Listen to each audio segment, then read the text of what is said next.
Eh bien, bonsoir à tous. Vous êtes en direct sur LGC avec Marie-M.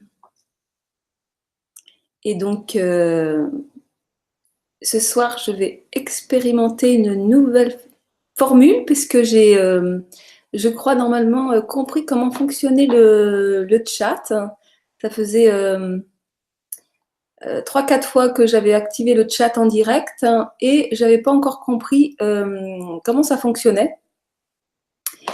Donc, vous pouvez utiliser le chat. Logiquement, je vais essayer de vous faire un petit message. Bonjour à tous, pour voir si ça fonctionne. Voilà, donc vous pouvez faire des essais si vous... Voilà, donc si vous avez des questions, et j'espère que vous en aurez parce que je suis là pour vous ce soir, pour répondre à vos questions. Voilà, j'avais envie de vous parler un petit peu de mon parcours à travers un thème que j'ai appelé surfer sur les vagues de la vie. Et oui, pour ceux qui ne me connaissent pas et qui... ah voilà, le petit mot sur le chat. Super. Alors Marie, ça s'écrit avec un Y, hein. J'y tiens à mon Y. Hein. Je dis tout le temps, je sais bien que je ressemble beaucoup à Marie, mais moi c'est Marie Y. Voilà, donc bonsoir Jody. Bonsoir, c'est sympa en fait, hein, cette chose-là. Super, ben, je vous laisse arriver alors.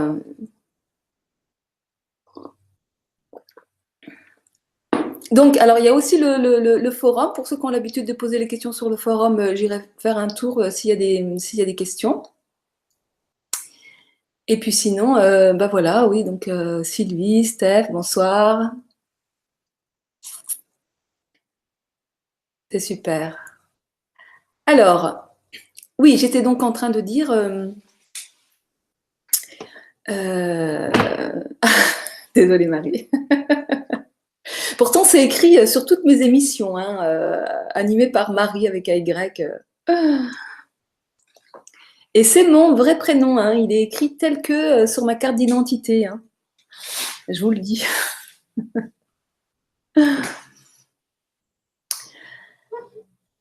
Voilà. Alors, surfer sur les vagues de la vie. Voilà, c'est un petit peu cette nouvelle, je dirais, posture de vie que j'ai adoptée depuis quelques mois maintenant. Et qui, comment dire, bah, pour ceux qui me connaissent pas, qui me découvriraient ce soir, mais je ne pense pas, on ne sait jamais, mais voilà. Donc depuis, je vais faire un petit historique, hein, depuis le mois de décembre 2017, en fait, parce que ça s'est passé très enfin très spécialement, ça s'est passé le 31 décembre 2017. C'était rigolo, hein. Je me suis réveillée le 1er janvier avec vraiment cette certitude, quoi. Je vends tout, je quitte tout, mon logement, je vends tout ce que j'ai et je pars à l'aventure pour vraiment vivre cette expérience de co-créer avec la vie, avec l'inconnu et de mettre en action tout ce que j'avais découvert ces 3 dernières années, pendant lesquelles j'ai vraiment vécu un processus initiatique, comme si j'avais fait un reset, réinitialisé tout à zéro. Et, et donc, voilà, ça pour vous dire que c'est pas une décision que j'ai prise, ça a été vraiment un élan, quelque chose qui s'est imposé à moi comme une évidence et qui a été, comment dire, l'aboutissement de tout ce processus. Alors, je vais refaire un petit historique. Donc, en 2015, suite à un burn-out. Alors, je ne sais pas si vous savez ce que c'est qu'un burn-out. On dit souvent qu'un burn-out est professionnel, mais en fait, il peut être tout à fait vécu sur un plan privé. Et moi, c'était général, c'était professionnel, privé, la totale. Et l'organisme est tellement sujet au stress, à un stress permanent, qu'en fait, il se retrouve littéralement KO, à plat, vidé. Voire même quand il y a vraiment des burn-out extrêmes, on peut plus se lever, on peut plus marcher, on peut plus carrément, il n'y a plus d'énergie. Donc moi je vis ce burn-out à un degré moyen parce que je pouvais quand même me lever, marcher, mais c'était difficile, j'étais quand même bien lessivée. Mais en tous les cas, j'étais dans un tel état de stress et ben que j'étais en ce qu'on appelle en acidose, hein, c'est-à-dire qu'un corps complètement acidifié. Et c'était pas faute d'avoir une bonne hygiène alimentaire parce que j'avais déjà éliminé tout un tas de choses dans ma vie en termes de nourriture, liées à des allergies, à des intolérances.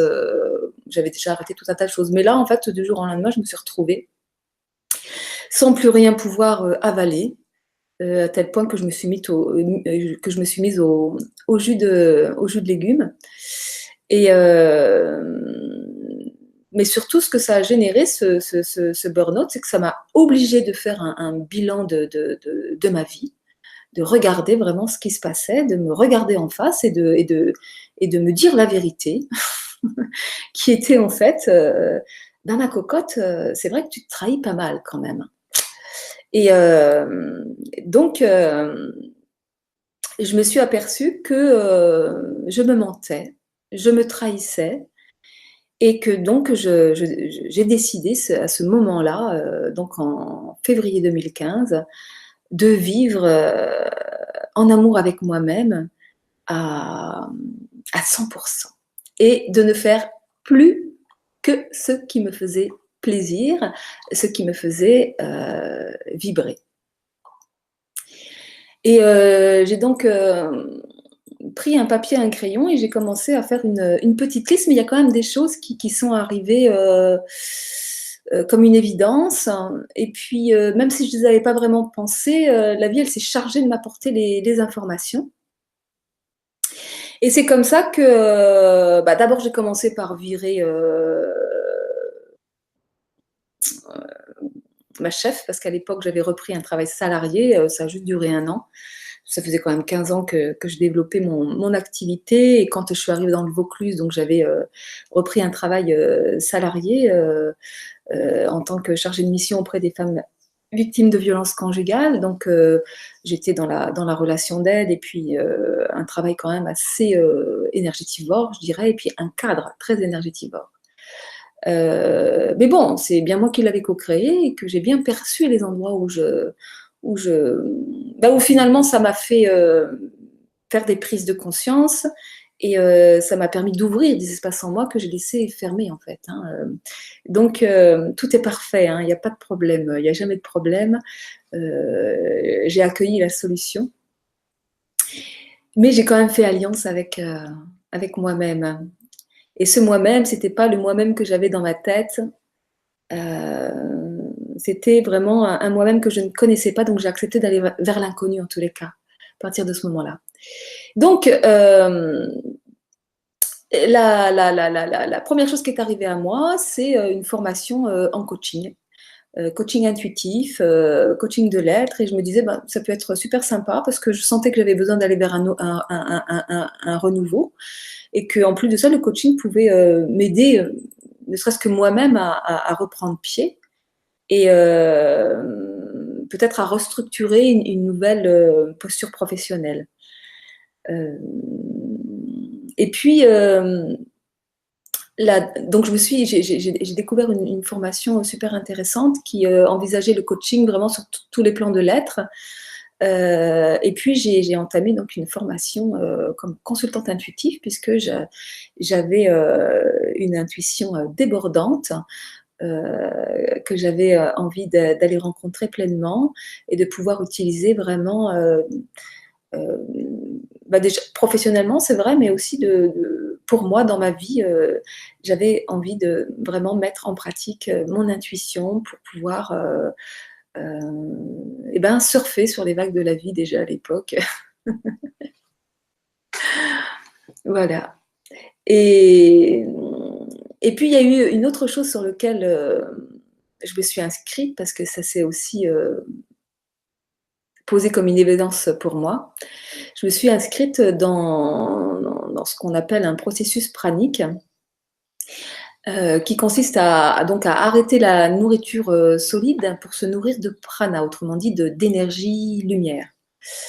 Alors donc cette expérience, j'en ai déjà pas mal parlé dans d'autres émissions, donc je ne vais pas vous la raconter ici, sauf s'il y a des questions qui se posent plus précisément.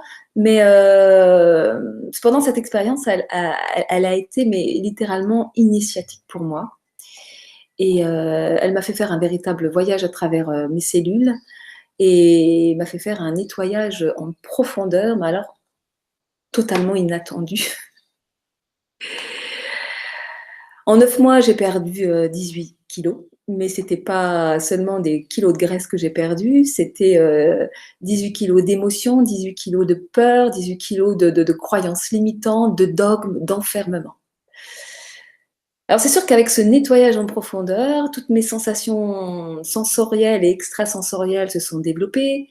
Mon intuition que j'apprenais à canaliser avec la méthode de la lecture intuitive, dont je parle beaucoup en ce moment, ben, c'est décuplé, mon esprit s'est clarifié, éveillé, mon cœur s'est illuminé et agrandi.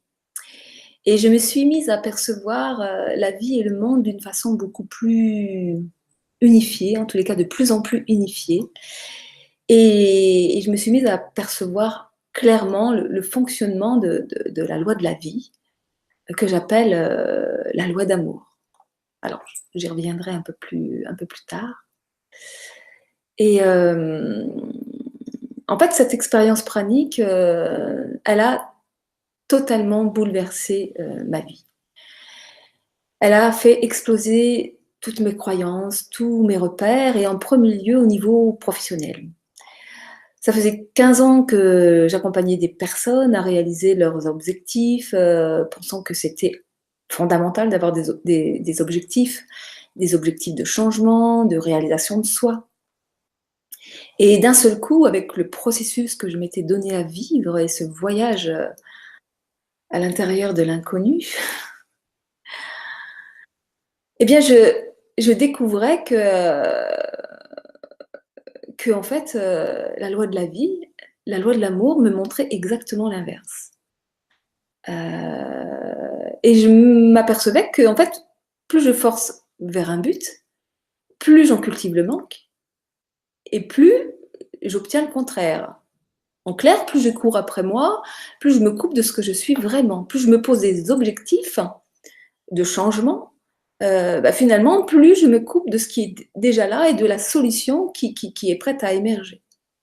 En fait, je découvrais peu à peu que les fondements du coaching auquel je venais de me former étaient totalement contraires à la loi de la vie et que ces fondements avaient plutôt tendance à nourrir la dualité et non l'être que je suis vraiment. Par exemple, le fait de développer la pensée positive ou de découvrir sa mission de vie sont des supercheries qui nous enferment plus qu'ils nous libèrent. Alors pourquoi ? Eh bien, parce qu'ils nous proposent de fonctionner avec notre mental, qui juge et sépare les choses. Cultiver des pensées positives alimente le fait qu'il existe des pensées négatives et donc alimente la dualité. Pour être heureux, enfin c'est les croyances qu'on nourrit, je dois être amour et donc positif, ce qui implique que si je ne suis pas amour, alors je ne suis pas positif et donc je ne suis pas OK. En fait, on n'arrête pas de se juger et on continue de se couper de certaines parties de nous que l'on juge inacceptables. Donc le coaching qui est fondé sur le positif aurait une tendance finalement à nous couper du négatif. Alors je vois qu'il y a plein de choses qui arrivent en même temps, sur le chat. J'y reviendrai après parce que je peux pas, tout faire en même temps. Et donc je finis simplement ma pensée et je reviens à ce que vous me dites. Voilà, donc il y a une croyance, par exemple, qui nous dit que l'amour est positif. Soyons positifs, soyons amour. Mais en fait, l'amour n'est absolument pas positif. L'amour est. L'amour ne juge pas. Il englobe tout ce qui est et il aime tout ce qui est. Et j'ai découvert que j'avais et que nous avons d'une façon générale une très mauvaise représentation de ce qu'est l'amour et même de ce qu'est le bonheur en fait. Hein. On veut toujours tout enfermer avec notre mental, toujours tout comprendre. Mais l'amour n'est pas tout rose, n'est pas tout doux et n'est pas tout calme. L'amour est vivant. Et il est tout ce qui est. Et il prend tous les visages pour nous parler et entrer en conversation intime avec nous. Car le monde extérieur ne parle que de nous-mêmes. Il est l'expression de l'amour qui se cherche à travers nous. Et tout est synchronicité. Et lorsque j'ai compris ça, alors je ne pouvais plus me voir comme une victime. Je ne pouvais plus que m'émerveiller devant la magie, la justesse et la perfection de la vie. Parce que tout ce que me proposait la vie, tout ce que je jugeais comme étant des épreuves, des difficultés ou des contraintes, était juste en fait exactement ce qu'il me fallait pour que je puisse m'ouvrir à la vie, à l'amour en moi et épanouir mes dons, mes talents, mes qualités d'être. Voilà, un autre exemple également dans ce que j'avais trouvé dans le coaching et qui est en fait, pareil, un gros mensonge, hein, trouver sa mission de vie. Il y a un super commerce qui se fait autour de ce truc-là, mais c'est du mensonge. Ça nous enferme dans une vision étriquée de nous-mêmes car notre mental n'a pas accès à notre soi. Comment pourrait-il savoir ce que nous sommes et pourquoi nous sommes faits? La mission de vie, c'est vraiment un truc juste pour sécuriser notre mental et rien d'autre. Mais en fait, ça a juste pour effet comment dire, de nous enfermer en fait. Voilà quelle est ma mission de vie et ça nous fait certainement passer à côté de ce que nous sommes véritablement. J'entends souvent dire des personnes, moi je sais, je suis là pour aider les autres. Mais ça me fait vraiment sourire parce que personne n'est là pour aider personne en fait. Nous ne pouvons aider que nous-mêmes. Nous sommes là pour épanouir notre âme, notre nature profonde, notre être profond. Et c'est parce que nous épanouissons cette partie de nous, en partageant nos dons et nos qualités d'être, que nous devenons alors aidants et éclairants pour les autres. Nous n'avons rien à apprendre des autres. Nous n'avons rien à attendre de personne.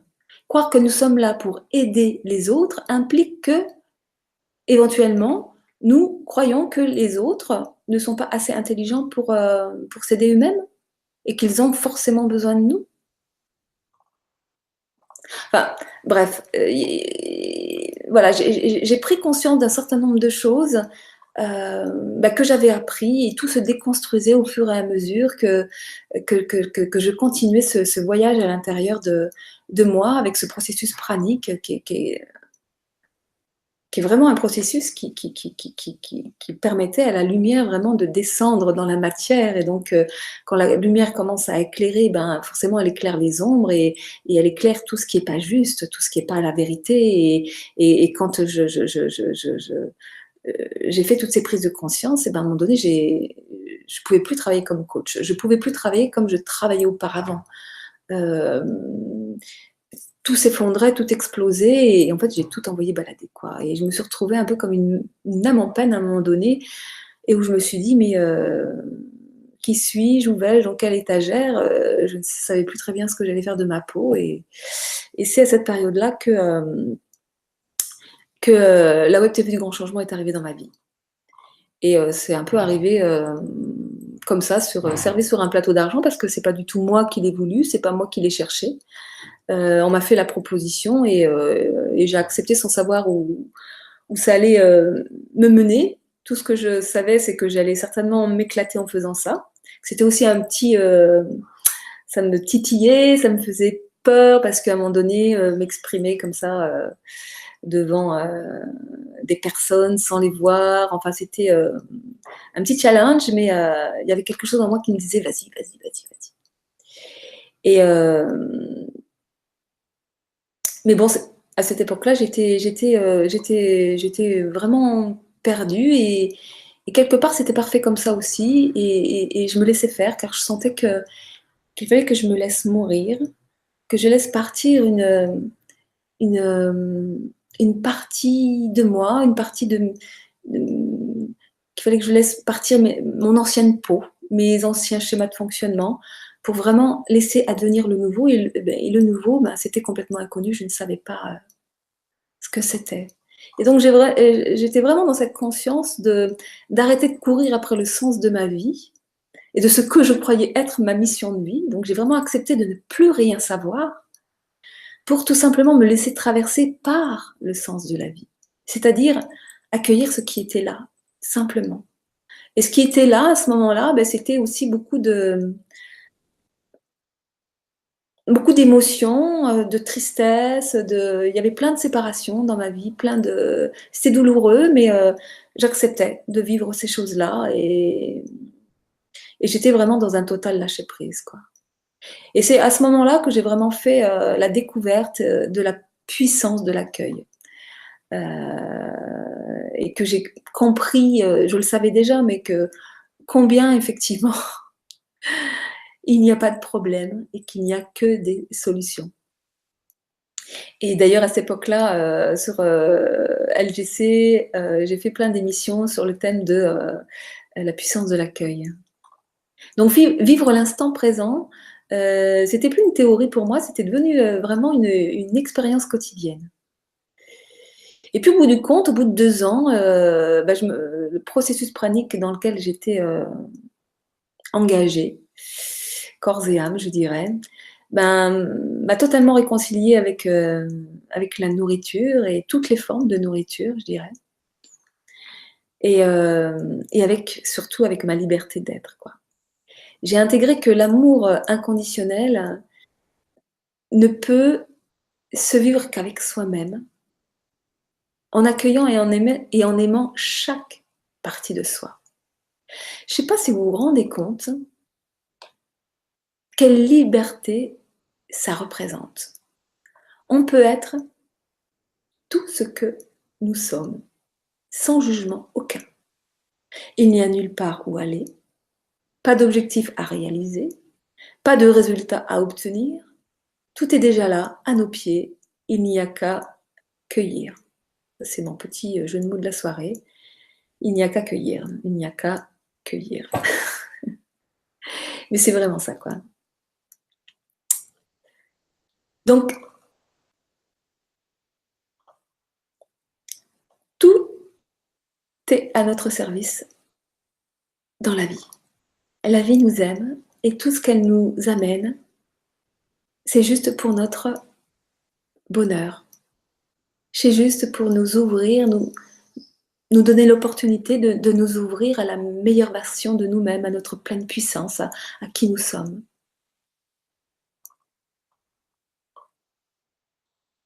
Donc entre 2015 et 2018, ça fait 3 ans maintenant. Et ben effectivement, j'ai complètement muté j'ai rencontré une personne dernièrement en consultation qui me disait, et peut-être qu'elle se reconnaîtra, mais c'est pas la seule à me l'avoir dit. Elle me disait, mais je te suis depuis tes débuts sur LGC, et elle me dit, mais tu t'es complètement transformée, mais même physiquement. Et on a l'impression de plus avoir affaire à la même personne. Et c'est vrai, je crois fondamentalement que je ne suis plus la même personne. Et aujourd'hui, j'ai vraiment envie de me laisser porter par la magie de la vie et de surfer sur les vagues. Et je ne sais pas si vous avez déjà remarqué comment font les surfeurs pour surfer, mais ils n'évitent pas les vagues. En fait, ils entrent dedans. Et c'est vraiment ça, c'est surfer sur les vagues de la vie, c'est accepter d'entrer pleinement dans la vie, de se laisser traverser par la vie, de se laisser traverser par tout ce qui est là. Arrêter de juger les choses, ça c'est bien, ça c'est pas bien, ça c'est négatif, ça c'est positif, ça c'est bien ou mal, enfin, de les cliver, tout est juste, tout est ok, quoi. Et en fait, je m'aperçois depuis ces derniers mois où finalement, surfer sur les vagues, ça m'a amené à voyager à l'étranger, mais ça aurait pu ne pas m'amener à voyager. Parce que le seul véritable voyage, il est toujours intérieur. En fait, notre être, il est toujours au même endroit. Mais là, pour le coup, ça m'a amené à voyager. Je suis allée aux Canaries, en Inde. En ce moment, je suis à Palerme, en Sicile. Et puis, il y a l'Australie qui s'ouvre à moi. Donc, peut-être que je vais aller en Australie d'ici le mois de septembre. En tous les cas, je vais passer 3 mois d'été avec vous. Je vous en parlerai après parce que je fais des propositions et j'avais envie de vous en parler. Mais c'est ouais, c'est être vraiment dans l'observation de ce qui émerge, de ce qui est là, et de saisir vraiment les opportunités, mais tout est opportunité. Et c'est vraiment ça, cette loi d'amour que j'aime tant pouvoir transmettre, pouvoir expliquer, dont j'aime pouvoir témoigner. Tout est là, tout est énergie. Nous sommes tous reliés et tout est là, quoi. Et nous vivons dans une abondance infinie. Et on est malheureux à courir après nous-mêmes, à courir après des objectifs, à courir après l'argent, après tout un tas de réponses à l'extérieur de nous alors que tout est là.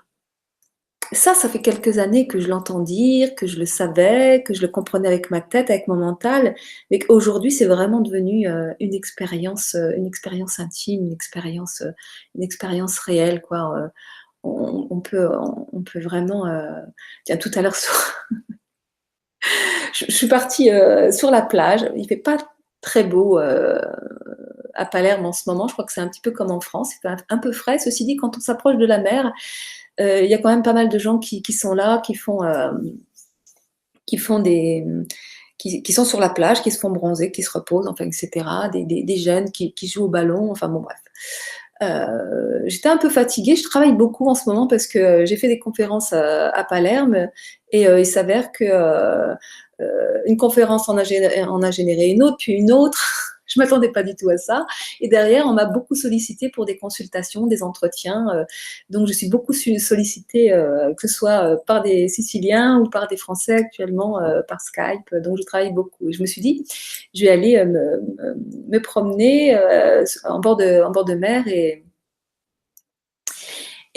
pour aller me reposer sur la plage. J'ai même pas pris mon maillot de bain hein, parce que vu qu'il fait un peu frais, je me suis dit voilà. Donc je suis arrivée là-bas. Je me suis allongée sur la plage et il y a 3 jeunes qui sont arrivés près de moi et qui ont commencé à jouer au ballon et je n'arrêtais pas de me recevoir le ballon dans la tête, quoi. Et, en fait, j'arrivais pas à me laisser aller, à sombrer. Et d'un seul coup, j'ai pris le ballon, je leur ai renvoyé, en leur disant, en français, bien entendu, ils n'ont absolument pas compris, hein, parce que je ne parle pas italien. Et comme quoi, ça serait gentil qu'ils puissent aller jouer ailleurs parce qu'ils m'empêchaient de me reposer. Et puis j'ai entendu ce que je leur disais, j'ai retranscrit ça en langage d'amour, j'ai remplacé le vous par je, et j'ai pleinement entendu et accueilli le fait que je m'empêchais de dormir, que je faisais beaucoup de vacarme à l'intérieur, parce qu'en fait, plutôt que de me reposer et de me laisser véritablement aller dans les bras d'un potentiel sommeil, et ben, j'étais en train de penser à l'émission de ce soir. Donc eux, ils étaient simplement là pour faire miroir à ce vacarme intérieur dans lequel j'étais. Je fais OK. Et puis, je rigole doucement, je prends conscience de ça, j'accueille. Et juste à ce moment-là, il y a une personne qui vient et qui me sort de ma léthargie, qui me propose une petite pancarte à lire, que je ne pouvais pas traduire, mais je comprends qu'elle faisait des massages. Et en fait, elle est venue me faire pendant une demi-heure massage pieds, dos, enfin bon bref, je me suis fait une petite relaxation. Alors là, c'était juste génial. J'avais besoin de me relaxer, et pouf, c'est arrivé comme par magie, juste génial. Voilà, donc et c'est ça la vie, c'est comment ça nous emmène toujours dans, dans cette abondance qui, qui est là. C'est vrai que j'aurais pu, comment dire, j'aurais pu m'énerver contre ces jeunes, reprendre mes affaires et partir en colère. Non, j'ai simplement accueilli la prise de conscience que je venais de faire, et je me suis laissée faire, et pouf, il y a cette femme qui est arrivée et c'était juste magique. Voilà. Alors, je vais arriver parce que je vois qu'il y a plein de choses qui sont. Alors, ouverture des nadis, jaillissement du prana en abondance. Oui, c'est possible. Alors, c'est quand on touche le fond, on se demande pourquoi tout ça et que la question est déjà là, réponse et la solution nous viennent. Début d'éveil et le voile s'évapore, l'ouverture de l'âme. Ouais. La confusion du faire pour étouffer la clarté de l'être. Ouais. Heureuse de vous entendre parler du coaching ainsi. Pour moi, c'est une manipulation. Mais ça peut être une manipulation. C'est comment on s'auto-manipule en fait. Hein, parce que c'est vrai que le risque. Après, on peut faire aussi des choses en conscience. Hein, mais c'est vrai qu'on entend à tout va, penser positif, quoi. Donc on se surprend en train d'être négatif et d'un seul coup non, je vais être positif. Donc qu'est-ce que je fais quand je dis non, je vais être positif? Je me coupe de mon émotion, je me centre sur la pensée négative, sauf que l'émotion elle est toujours là et je vais comment dire, manipuler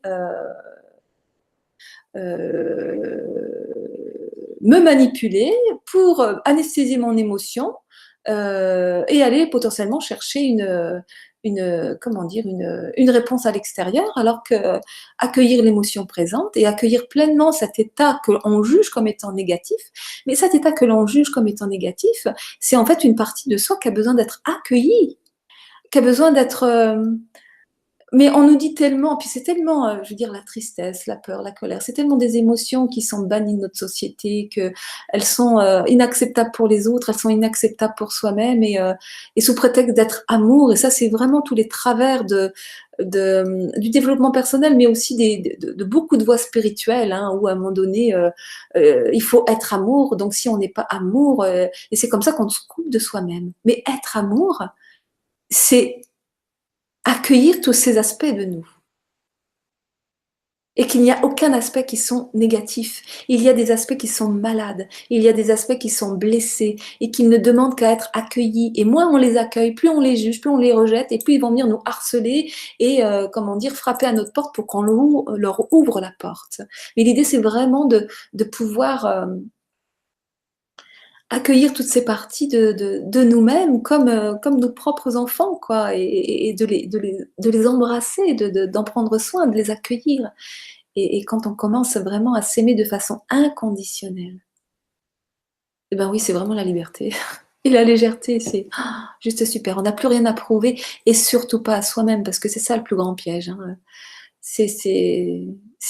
En fait, on continue à vouloir se prouver à nous-mêmes. Et qu'est-ce qu'on fait dans le coaching en se fixant des objectifs de réalisation? Eh ben, on se donne des défis et on s'enferme en fait. Et on se coupe de parties de nous-mêmes.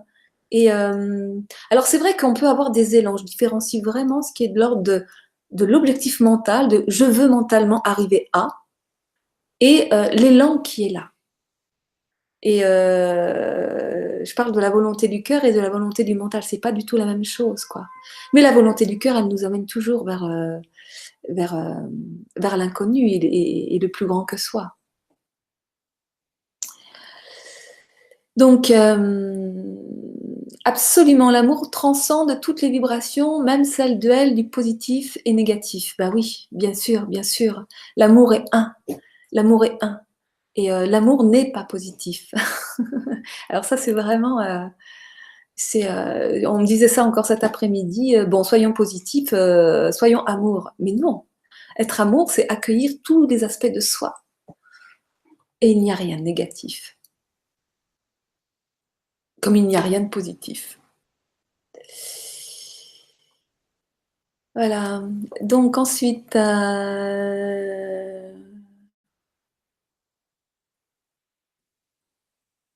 résonance de Schumann entre 1000 Hz et 1200. On franchit un palier vibratoire. En ce moment, les amis, notre corps subit un rajeunissement grâce à ces fréquences. Ah d'accord, bah écoute, merci Emmanuel. On me dit souvent que j'ai rajeuni, ce que je trouve aussi quand je me regarde dans la glace.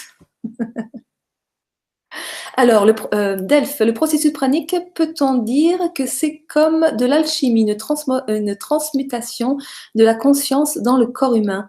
Oui, oui, oui, c'est vraiment ça. C'est le processus pranique qui permet juste à la lumière de descendre dans la matière, en fait. Mais ça, on peut c'est un processus qui est naturel parce que c'est tout simplement le processus d'incarnation. Le processus d'incarnation, c'est simplement permettre à notre énergie subtile, à l'énergie lumière, d'intégrer la matière. Et en fait, la lumière, en descendant dans la matière, elle transcende nos cellules, elle nourrit nos cellules, et en fait, elle transmute tout. La lumière, c'est l'énergie d'amour. La lumière, c'est ce qu'on a, en sanskrit, on appelle ça le prana. C'est l'énergie de vie, la force vitale, c'est ce qui existe dans toute chose dans l'univers, c'est l'énergie d'amour. Alors bien sûr, la lumière, ça n'a rien à voir avec la lumière, la luce, hein, celle qui éclaire. C'est une énergie en fait. Mais c'est tout à fait ça, c'est vraiment un processus alchimique, je dirais presque qui n'a rien à voir avec le fait de manger ou pas manger. Parce que ce processus alchimique qui nous fait arriver à l'état pranique, qui est un état d'être au monde, un état d'amour en fait, hein, où on a vraiment cette conscience élargie que tout est juste et parfait. Et que, et que le monde n'est pas duel. Ça, c'est notre dimension matière qui voit les choses coupées en deux. Mais lorsqu'on commence vraiment à accepter ce processus d'incarnation, et pour accepter ce processus d'incarnation, eh ben, il s'agit d'accepter de ressentir, parce que je veux dire, se laisser traverser par l'amour, par la vie, et donc par les émotions, par les sensations, etc. Au départ, c'est douloureux, c'est ce qui fait que tant de gens n'ont pas envie de s'incarner. C'est parce qu'à un moment donné, c'est douloureux, mais quand c'est transcendé, c'est transmuté, et à ce moment-là, on éclate toutes les limites, quoi, et notre corps s'agrandit. Notre corps s'agrandit véritablement, c'est-à-dire que on peut percevoir un corps de matière limité, on peut le toucher effectivement, mais notre corps énergétique s'agrandit, et c'est comme ça qu'on peut percevoir effectivement quand quelqu'un est véritablement est de plus en plus incarné, on va dire de lui qu'il a du charisme, qu'il rayonne, voire même qu'il éclaire les autres.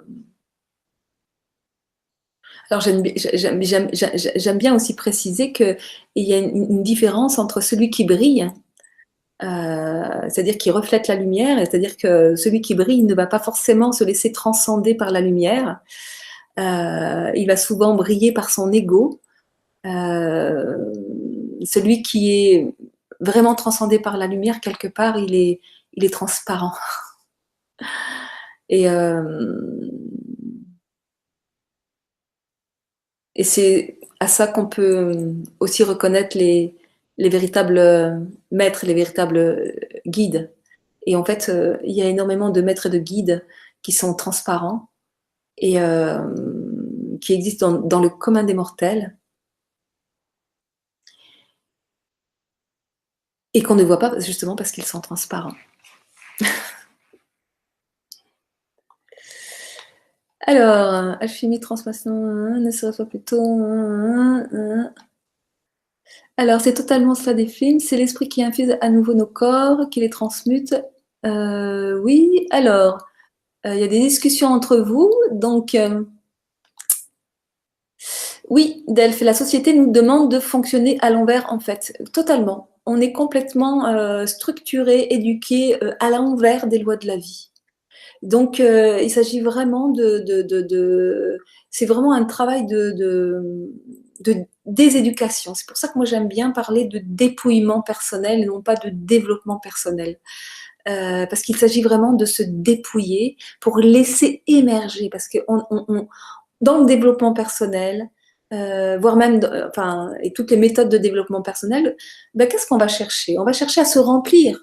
Alors avant, on était dans une image négative, après on rentre dans une image positive, mais on est toujours dans des histoires d'images. Et on se remplit parce qu'à l'intérieur, ça continue à être vide. Et l'idée, c'est de se dépouiller de toutes les images, qu'elles soient négatives ou positives, et de laisser émerger notre véritable nature. Et notre véritable nature, elle est totalement inconnue. Rien en nous ne peut savoir à quoi elle ressemble. Il faut vraiment aller dans l'expérience et se laisser agir, traverser par la vie pour permettre à cette nature d'émerger et pour la rencontrer. Et elle est infinie, donc en fait, ce n'est jamais fini. Et c'est pour ça que j'aime bien parler de on s'agrandit à l'intérieur. Et c'est un voyage merveilleux et infini, en fait. Donc c'est pour ça que ça me fait rire quand on parle de découvrir votre mission de vie, mais c'est ridicule, c'est vraiment avoir une vision étriquée de ce que nous sommes.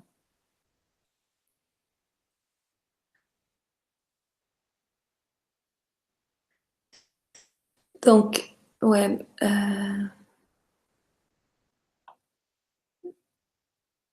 ouais une déstructuration totale. C'est vraiment ça en fait. La déstructuration, je pense qu'il y a vraiment une partie, parce qu'il y a des étapes. On ne peut pas déstructurer un ego qui n'est pas structuré. C'est-à-dire que toute la première partie de notre existence, on se construit en tant que personne. Le problème, c'est que je ne suis pas sûre que notre éducation permette cette, cette structuration de l'ego qui le mette véritablement à sa juste place, c'est-à-dire au service de l'être. Mais nous sommes une personne. À partir du moment où on arrive sur Terre, on entre dans une forme pensée, on nous donne un nom, on hérite de tout un tas de mémoires émotionnelles de nos aïeux. Et donc, en fait, on va entrer dans cette forme pensée qui fait avec une identité, un nom, des papiers d'identité, et on va se structurer dans la matière. Mais l'idée, à un moment donné, c'est de transcender cet ego et de transcender les limites de notre personnalité, parce on va créer une personnalité, mais en fait qui n'est pas nous. Mais il y a beaucoup de gens qui croient que l'ego est à exterminer, qu'il faut l'abattre à tout prix, que c'est la méchante partie de nous-mêmes. Mais en fait, notre ego, il est malade parce que souvent, il n'a pas été structuré de façon à être au service de notre être. Et donc, cet ego, il a besoin d'être accueilli, d'être aimé déjà, d'être réparé quelque part pour pouvoir retrouver sa juste place et son utilité. Nous avons besoin d'un ego. Nous avons besoin d'un mental. Par exemple, hier soir, je faisais un atelier découverte sur la méthode de la lecture intuitive et j'explique, mais notre intuition s'exprime aussi à travers notre mental. C'est grâce à notre mental que nous allons pouvoir rendre concret et intelligible les informations que nous apporte notre intuition sur le plan de l'imaginaire. Donc, si nous n'avons pas de mental, eh ben, on va être bien handicapé pour pouvoir faire ces traductions verbales. Le mental sert à nous exprimer, à nous rappeler de tous ces actes quotidiens qu'on répète tous les jours. Enfin, il nous est bien utile, notre mental. Donc, il s'agit vraiment d'arrêter de juger ces parties de nous. Ces parties de nous, elles sont malades. L'autre jour, dans une émission, je parlais du fait d'être malade mental, mais quelque part c'est ça. Mais donc prenons soin de notre mental, prenons soin de nos émotions, prenons soin de toutes les parties de nous, qu'il s'agit d'autoriser à exister et non pas de chercher à abattre. Et donc cette déstructuration de l'ego, on n'a pas à chercher à la faire, on n'a pas à vouloir quoi que ce soit. Elle se transcende à partir du moment où on se laisse traverser par la vie, où on se laisse traverser par le sens de la vie. C'est un travail qui se fait tout seul, tout seul. Et donc, c'est à chaque fois parce que la vie est une succession de morts-renaissances, en fait. Et c'est vraiment accepter de mourir à soi-même. La mort n'est pas le contraire de la vie.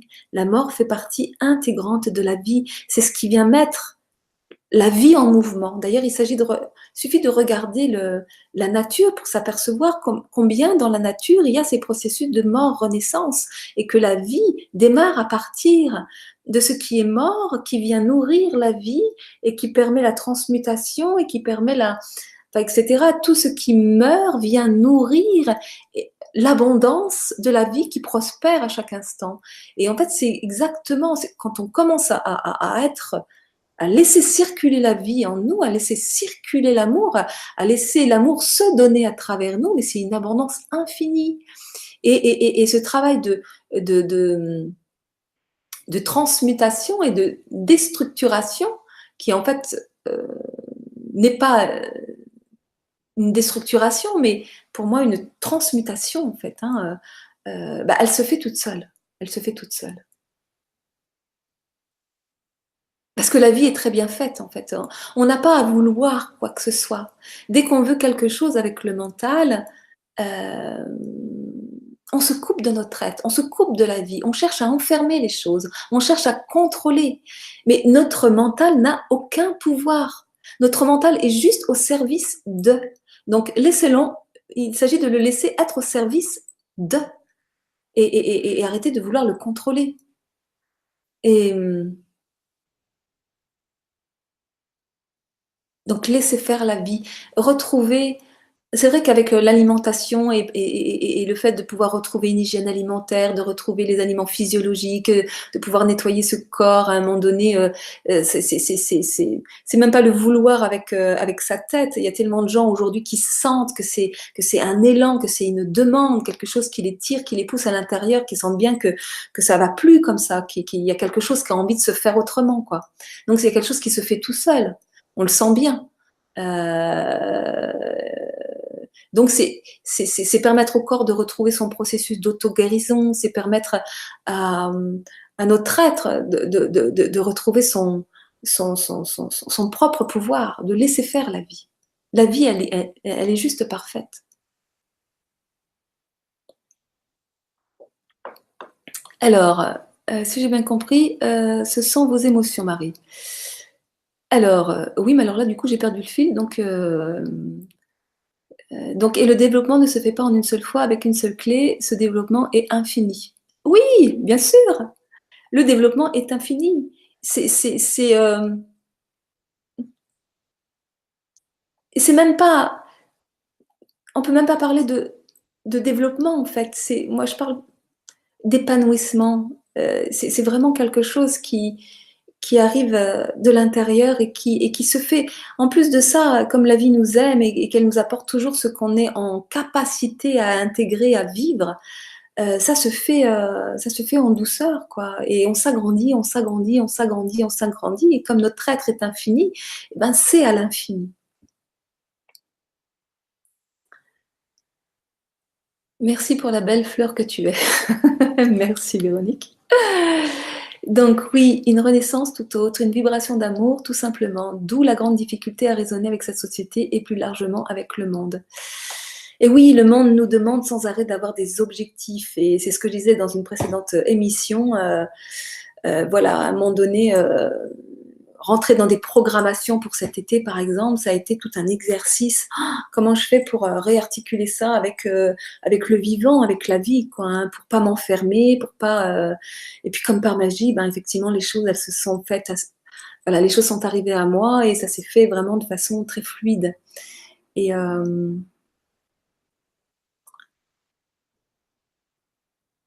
alors, ceci qui compte, c'est ce que l'on fait de ce qui nous arrive dans la vie. Oui, le problème, c'est que je ne trouve pas en moi les ressources pour transmuter tout ce qui me fait mal et qui me vient de l'extérieur.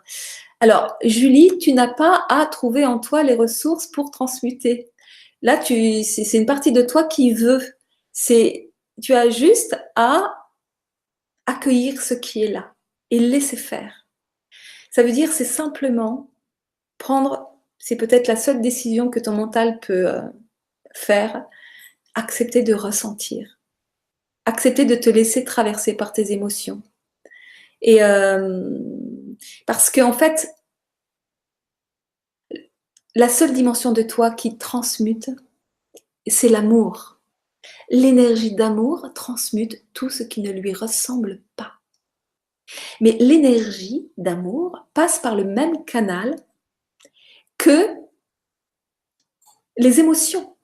Si tu te coupes de tes émotions, si tu refuses de les ressentir, tu coupes le canal par lequel passe l'amour. À partir du moment où tu acceptes de ressentir tes émotions, eh bien tu laisses le passage à l'amour et c'est l'amour qui va se charger de transmuter. Donc tu n'as pas à vouloir chercher avec ton mental les ressources pour transmuter. Il te suffit simplement d'accepter de ressentir et ça va se faire tout seul. Mais c'est vrai qu'au début, quand ça fait longtemps que nous sommes coupés de la vie en nous, coupés de nos émotions, eh ben c'est douloureux. Ressentir, c'est douloureux. Au départ, quand j'ai vraiment ouvert ce canal à l'intérieur, mais c'est pour ça qu'il ne peut s'ouvrir aussi que progressivement, j'avais l'impression que l'amour œuvrait comme un karcher à l'intérieur de moi. Et c'est pour ça que je dis aussi qu'on a une très très mauvaise représentation de ce qu'est l'amour. L'amour n'est pas tout doux. Il peut être aussi il est aussi puissant que la vie. L'amour et la vie, c'est la même chose de toute façon, c'est la même énergie. La vie est amour. Et regardez dans la nature la puissance de la vie, la puissance de l'amour. Et comment c'est en mouvement permanent, et comment ça peut être doux, oui, mais aussi violent, chaotique. Donc,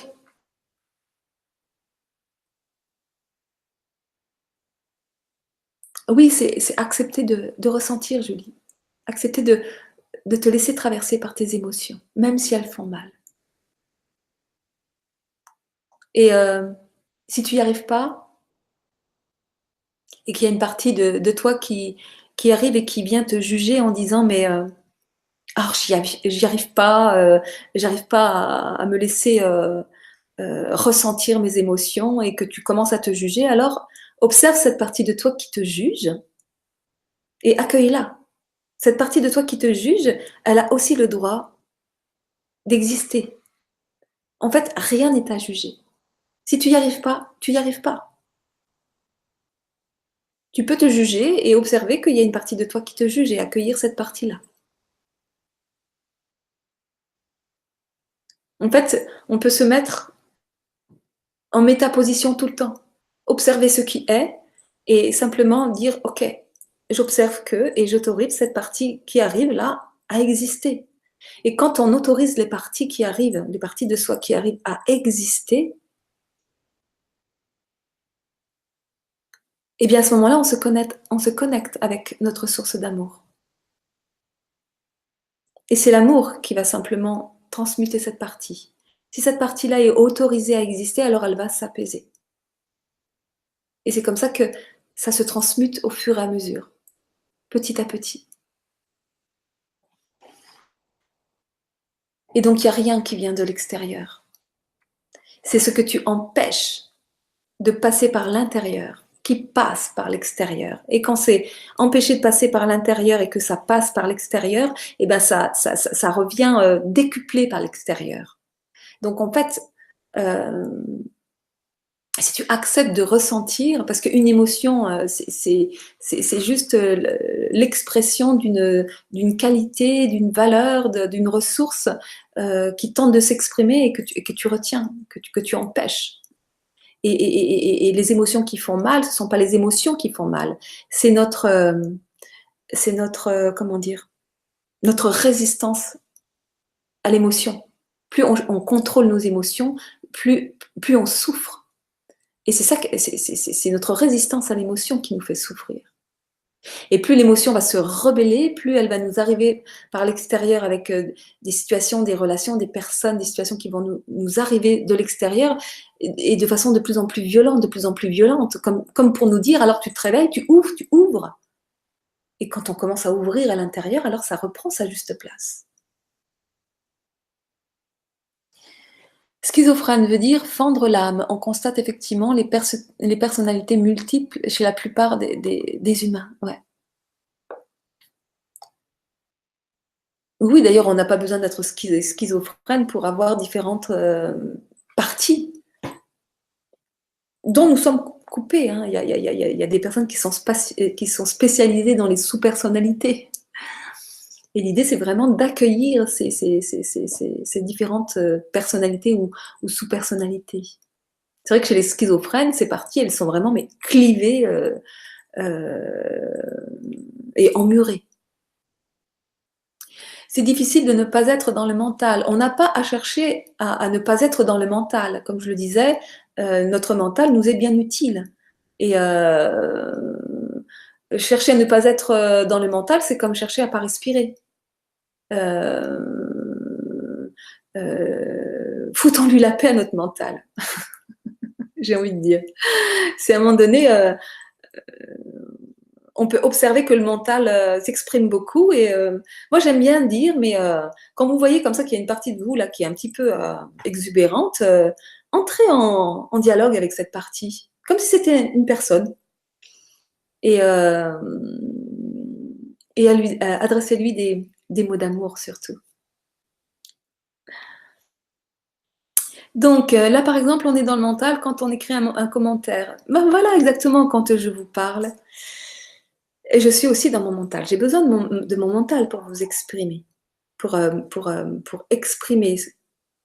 Et donc, le mental n'a rien de négatif.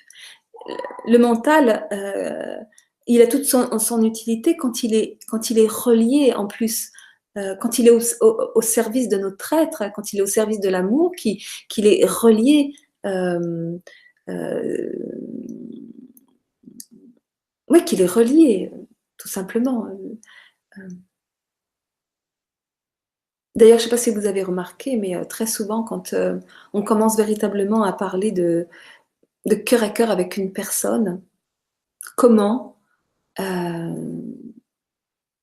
notre mental s'apaise d'abord, la parole devient beaucoup plus douce, beaucoup plus lente, beaucoup plus profonde, et que très peu de mots suffisent pour exprimer ce qu'on a besoin de dire. Et quand on commence vraiment à être dans cette conscience-là, et à s'exprimer à partir de notre cœur, on dit que la parole devient incarnée.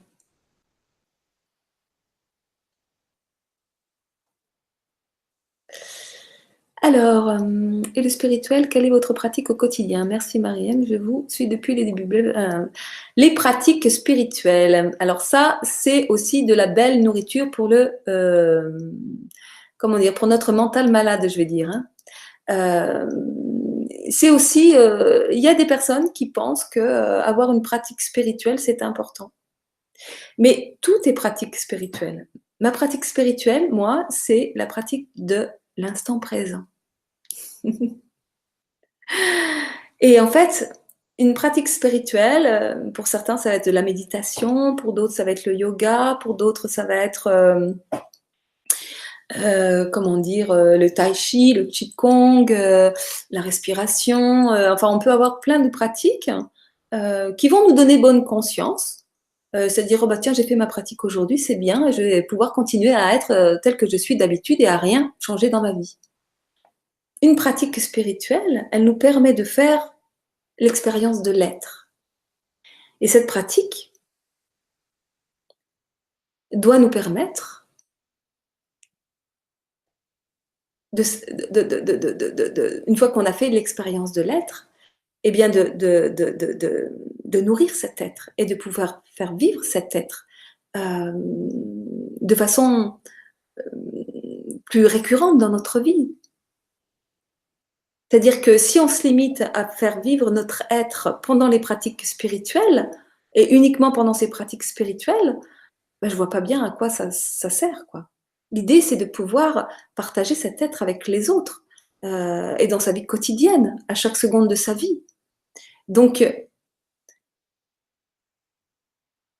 si vous avez envie de faire une pratique spirituelle, faites une pratique spirituelle. Mais moi, ma pratique spirituelle, heu, c'est l'art de l'instant présent et me connecter, avec l'instant présent, avec cette énergie, de vie, d'amour, avec mon être profond, avec, mon être supérieur, avec le divin. Ça se fait, dans n'importe quel acte de la vie quotidienne. Ça se fait, pendant que je suis en train de vous parler, pendant que je vais me balader dans la nature, pendant que je fais la vaisselle, pendant que je balaye, pendant que je travaille, voilà. C'est, vous savez quand on écoute, les témoignages des personnes qui ont vécu des expériences d'éveil, elles vous disent pas, «J'ai pratiqué toute ma vie et un jour j'ai été éveillée». En général, l'éveil, une expérience d'éveil, ça tombe dessus, vous l'avez pas prémédité. Souvent, ce sont des gens qui n'avaient jamais eu d'expérience, ou de pratique spirituelle, aucune et c'est pas parce qu'on a une pratique spirituelle que ça va nous éveiller. Souvent la pratique spirituelle, elle est, comment dire? Elle est dirigée par notre mental. C'est notre mental qui veut, parce que notre mental veut changer. Donc c'est quelle est la partie de vous qui veut avoir une pratique spirituelle? Est-ce que c'est un élan ou est-ce que c'est votre, mental qui veut avoir une pratique spirituelle pour, nourrir, une bonne image de vous? C'est vraiment des questions que je vous invite à vous poser, quoi. Après, je veux dire, chacun est libre de faire, tel qu'il l'entend. Il y a eu des époques où j'ai eu des pratiques, notamment, cette pratique de respiration consciente, heu et qui était une forme de méditation, mais que j'ai incorporée dans ma vie, à chaque seconde de ma vie pendant, 10 mois. Chaque respiration que je faisais, elle était consciente. Alors mes respirations s'étaient, agrandies, chaque respiration durait plus longtemps, était plus profonde, elle était ventrale et à chaque respiration,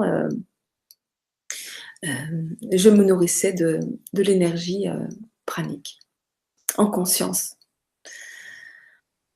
Voilà, puis un jour, j'ai plus eu besoin de ça, ça s'est arrêté tout seul, je l'ai même pas décidé, un jour, je me suis aperçue que j'avais arrêté ça. Voilà, je sais pas si ça répond à ta question. C'est mourir à soi-même, oui, accepter de mourir à soi-même. C'est accepter de se séparer de notre vision étriquée. Chaque jour, on s'agrandit.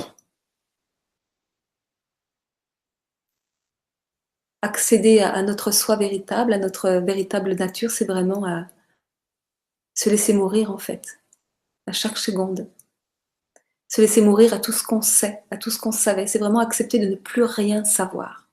C'est toute la théorie, tout ce qu'on a appris, toutes ces formations qu'on a faites et cetera, ça ne sert à rien.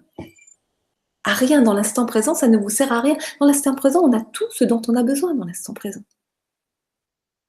On cherche à se rassurer avec des diplômes, avec des qualifications, avec, on peut avoir l'élan parce que, parce que par curiosité, par envie de connaître la vie, mais il y a beaucoup de gens comme ça qui passent leur vie à aller se former, mais si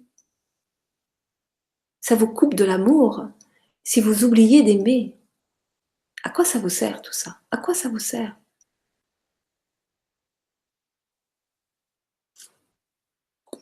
Et donc, en tous les cas, c'est vraiment ça que j'ai j'ai compris. Je dis pas qu'il faut arrêter d'aller, apprendre, mais quelle est la partie de soi qui veut absolument apprendre? Toujours la même chose. Alors, j'ai déjà réussi à lâcher prise, mais ça ne dure jamais très longtemps. J'aimerais que ce soit 24 heures sur 24. Lol. Ça veut dire quoi, lâcher prise? Lâcher prise, eh ben, c'est tout ce que je viens de vous dire, en fait. C'est accepter de ne pas savoir, c'est accepter de ne pas contrôler, c'est accepter de ne pas vouloir, c'est accepter de ne plus avoir d'objectif, c'est accepter de ressentir, simplement, de ressentir ce qui est là, de ressentir. Derrière la course à l'identification, il y a la crainte de la vacuité, de l'être, de la présence silencieuse. Oui, oui, c'est vrai. Ça rejoint ce très merveilleux texte prononcé par Nelson Mandela, euh, qui s'appelle De la peur, où il dit que finalement ce qui nous fait le plus peur, ce n'est pas nos, nos, nos côtés sombres, mais c'est notre propre lumière. Et, et effectivement, enfin moi je sais que pour moi c'est tellement vrai, tellement vrai. Et je peux pas dire que j'en sois complètement sortie, quoi. Mais la lumière fait peur. La lumière fait extrêmement peur. Bah oui, parce que c'est l'inconnu. Et puis c'est l'infini. Donc ça nous renvoie aussi à quelque chose de l'ordre de la mort, quoi.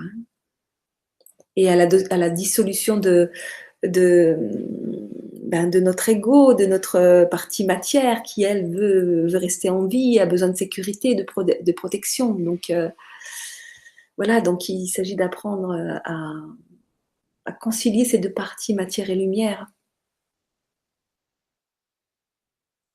Si on est dans l'être, on continue à ressentir des émotions. Oh oui, mais parce que l'émotion en elle-même, elle n'est pas douloureuse. L'émotion, elle est là, l'émotion, elle est là, elle est accueillie et elle est transmutée immédiatement.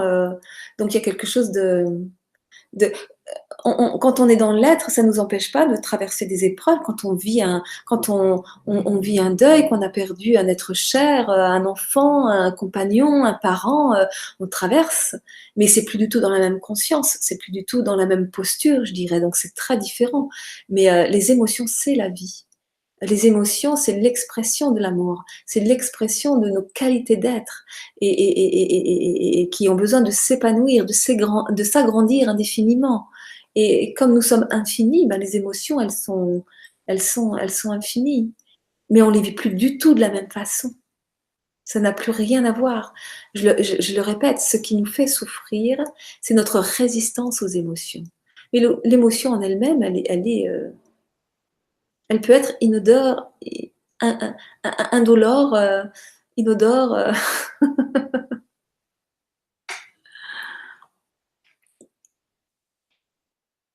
C'est notre ego qui ressent les émotions. C'est pas notre ego qui ressent les émotions. Les émotions, elles peuvent être empêchées par notre ego, par notre mental, par nos peurs en fait. Elles sont empêchées parce elles sont considérées comme dangereuses puisque tout petit, on nous a appris que exprimer telle ou telle émotion, c'était mal, c'était pas bien, c'était nul. Donc on s'est coupé très tôt de nos émotions. Et, euh, et c'est ça qui nous structure à l'envers, en fait. Hein. Pour la méditation, j'ai toujours l'image du moine bouddhiste en position de lotus intégrable sur son temple, lol. C'est vrai que la méditation, j'aime bien prendre cette image aussi parce que j'irais presque avoir une pratique spirituelle, qui est la méditation par exemple, Je dirais qu'être tout amour, connecté avec l'être et le divin, quand on est tranquillement assis chez soi dans son canapé ou sur son coussin en position de lotus, je dirais que c'est quelque chose de facile. Je veux dire, le challenge, c'est continuer à être dans cette même position d'amour dans le monde, en confrontation avec la vie, avec les autres. Là, c'est autre chose, quoi. Et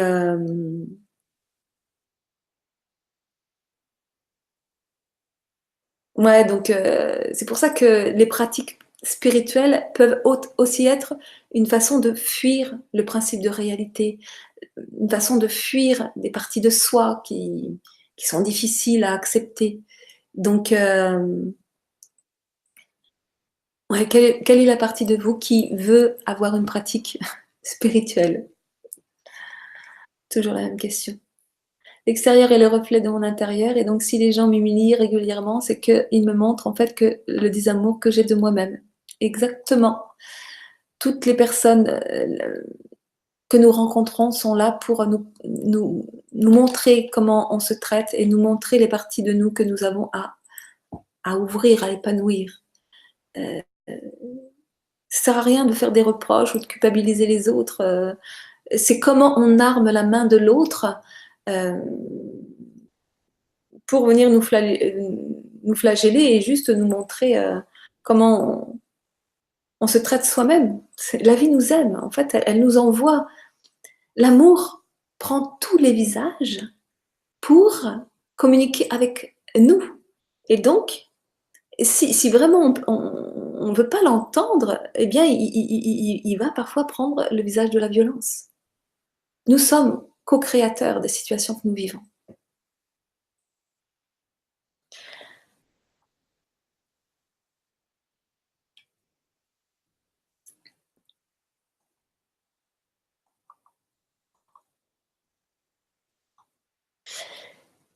C'est vrai, mais dans la vie de tous les jours, on est tellement habitué au présenter son ego que nous-mêmes et la société fonctionnent comme ça. Et si on leur dit je suis vide, le silence incarné, on n'a rien à dire en fait. Vous savez, la meilleure posture, c'est d'attendre que les gens vous posent des questions. Et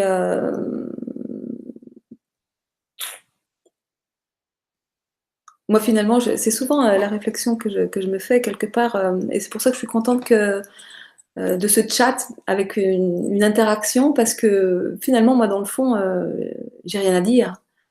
Par contre, si on me pose des questions, je peux être un puits sans fond. Et il y a quelque chose qui se met tout seul en mouvement, quoi. Et, mais ça, c'est le pied absolu, en fait, hein, d'aussi pouvoir laisser l'espace pour que l'autre arrive jusqu'à soi avec toute la liberté de poser les questions. Euh, on a le contrôle, notre façon de contrôler peut se manifester dans l'expression justement de vouloir dire les choses euh, comme si on avait quelque chose à prouver, quelque chose à donner, à...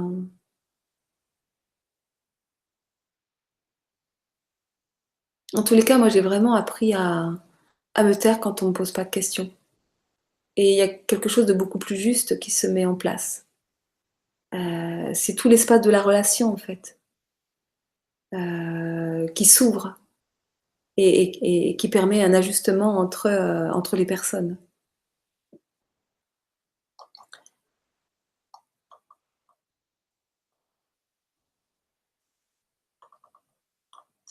Voilà, alors je vois que le temps, le temps passe, le temps passe.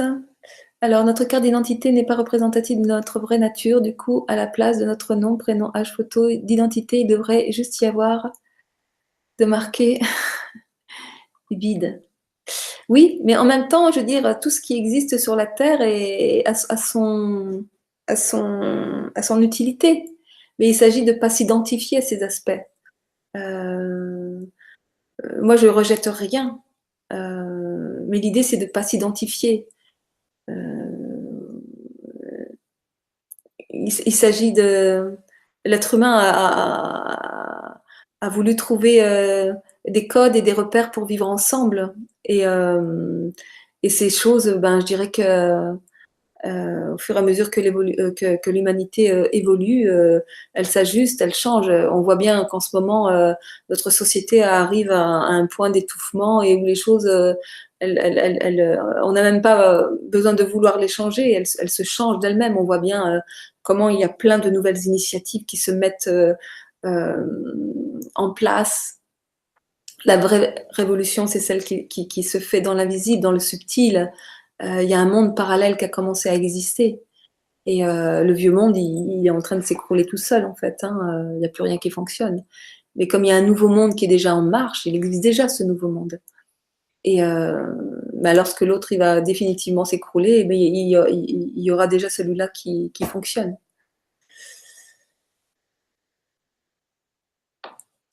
Ok. Oui, je prends ce qui résonne en moi, bien sûr. Chacun prend ce qui résonne en lui. Alors, j'avais envie de vous parler quand même pour terminer cette émission, parce qu'il est 21h15, des choses que je propose pour cet été. Donc, je l'avais annoncé déjà, et donc, quand vous allez sur mon site internet, dans la rubrique actualité, ben, vous allez pouvoir découvrir différentes propositions tout au long de l'été. Mais finalement, quels que soient les stages que je propose et les noms que je leur ai donnés, je transmets toujours les mêmes choses, en fait. Hein, toujours en lien avec...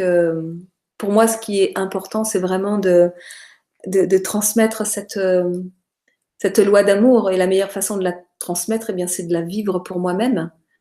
Et de la partager avec les autres, tout simplement. Donc voilà, donc bah, début juillet, je propose stage lecture intuitive, premier niveau, deuxième niveau. Je propose aussi des constellations de lettres, l'alliance intérieure, qui est constellation de lettres. J'aime bien cet outil parce que c'est vraiment très ludique, interactif, et c'est assez puissant.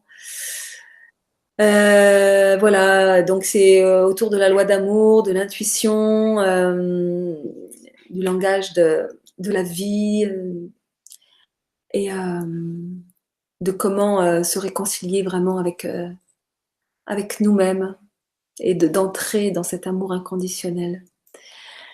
Et voilà, tous mes stages sont proposés avec une nourriture frugivore, parce que j'aime bien pouvoir proposer. D'abord parce que je le suis frugivore, mais c'est aussi l'opportunité d'aller vers une autre forme de nourriture, de s'alléger dans la matière, de pouvoir se mettre en condition d'accompagner cette libération émotionnelle. Parce que c'est vrai que quand on fait un travail de libération émotionnelle, mais qu'on s'empresse d'anesthésier en se remplissant de nourriture et de glu à l'intérieur, ben, c'est comme si on anesthésiait tout le travail. Donc, pouvoir proposer une nourriture légère qui peut accompagner, voire intensifier la libération émotionnelle, pour moi, c'est important. Donc, je propose une nourriture frugivore. Donc voilà, et puis très prochainement, je propose des ateliers. Donc bah, la semaine prochaine, il y a un atelier que j'anime. Donc c'est un atelier coaching, j'appelle ça coaching, accompagnement. Vivre en amour avec la vie, où vous pourrez venir, comment dire, poser très précisément vos questions. C'est en libre participation. Sinon, je vais recevoir Alain Scoï dans un atelier qui s'appelle Décoder le langage de la maladie.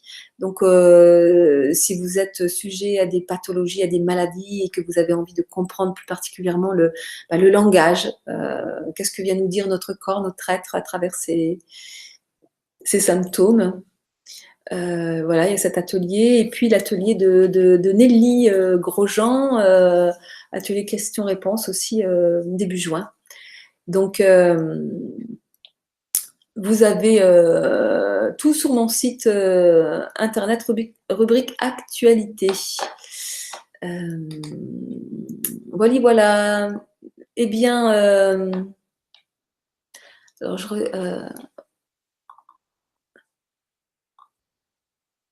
oui, il y a Johan qui dit que, en tous les cas, je viens de comprendre que réaliser le soi n'est pas si difficile que ça.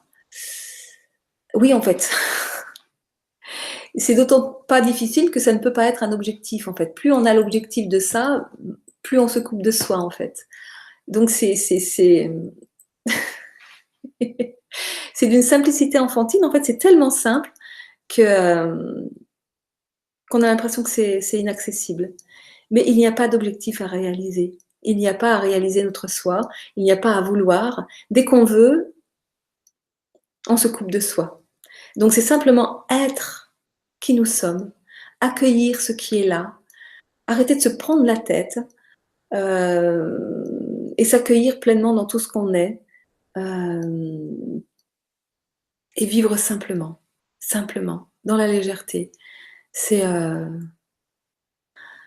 j'ai l'impression d'être passée de l'autre côté du miroir ou de l'autre côté du voile, je sais pas. Enfin, il y a quelque chose et quand je vois dans tous les mécanismes dans lesquels j'étais, les prises de tête, quand je vois la simplicité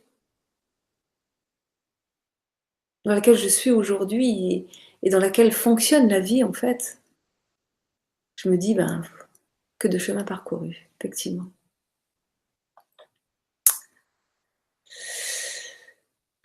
Alors, et oui, lol, c'est le mot ultime. Tout était là, sous notre regard, on ne le voyait pas auparavant, car nos cataractes et gènes détournaient et filtraient notre regard. Et oui, en fait, on ne voit bien qu'avec le cœur. Et je finirai là-dessus. Donc, je vais vous souhaiter une très très belle soirée, un merveilleux dimanche, et je vous retrouve la semaine prochaine avec de nouvelles aventures. Et pour ceux qui veulent me rencontrer en consultation individuelle, je suis à votre disposition. Bonsoir à tous et à très vite.